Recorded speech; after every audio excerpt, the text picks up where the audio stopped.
Directional drilling is today's topic. Most people, when they think of drilling for oil or gas, they think vertical well.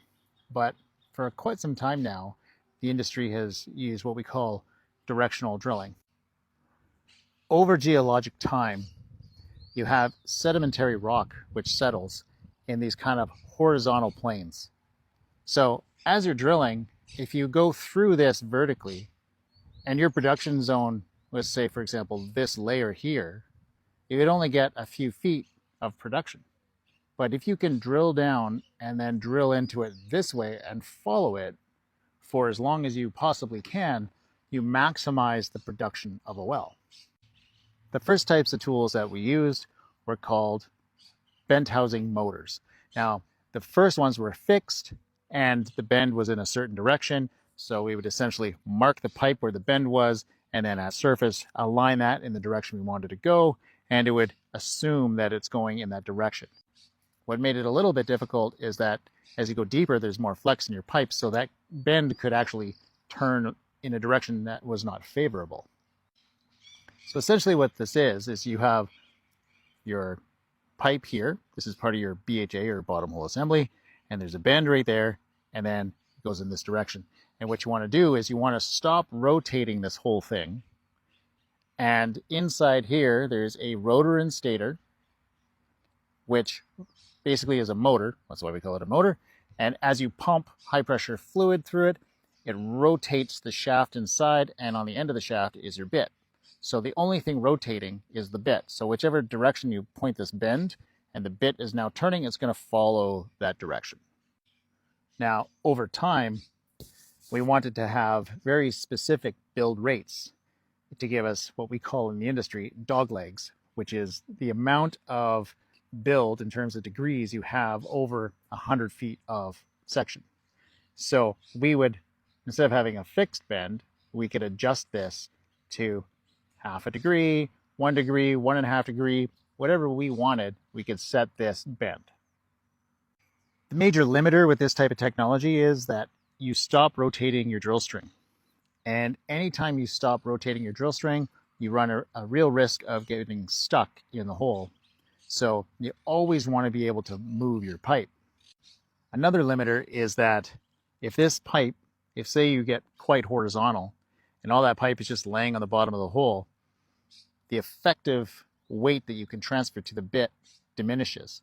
And a lot of the time being able to rotate will overcome any kind of friction in the wellbore and allow you to put more weight on the bit. So over time, the next advent of the technology was a rotary steerable system similar to this. And what this allows you to do is rotate the drill string and steer at the same time without having to stop the rotation. There's no bend to this. What this does is it has these pads here that essentially push against the wellbore. Every time the string would rotate, it'll push in the direction that you want, and the bit will basically dig in the opposite direction of that push. So we use our pumps to read signals from downhole, which is probably the most significant change that we've made. We've put instrumentation downhole that sends us a signal and tells us what our inclination is, tells us what our azimuth is, and it tells us the toolface direction. So it basically develops a 3D map of where we're at. And that is how today we're able to drill down into formations like this, and basically, if this was a production zone, follow it out for a very far distance, sometimes up to 40,000 feet. And we can put in extensive completions to be able to optimize extracting from this zone. A major benefit of this technology is that you can have a rig sit on one location and drill in multiple directions. Think of like a spider web of wells coming out of one spot and all feeding back to that one spot. So when you put say it's offshore, you've got a platform there, you can cover a very large area with one platform. So your footprint is very small, and it also lowers your costs. Another benefit is anytime the drilling rig is not actively trying to drill, it is flat time. You're paying money for basically no productivity. So if you had to move to a new well and then drill, the cost of that rig move is basically an expense that we try to eliminate by doing an optimized kind of well plan. Here's a very rudimentary kind of drawing of what you would expect to see. So you've got one position of a platform and multiple wells coming out of that. And that would allow you, if you're going out 20, 30, 40,000 feet, to cover a huge radius of production area. So in terms of technological advance, the directional drilling ability that we have nowadays is pretty sophisticated. We take seismic imaging data before the platform even moves in.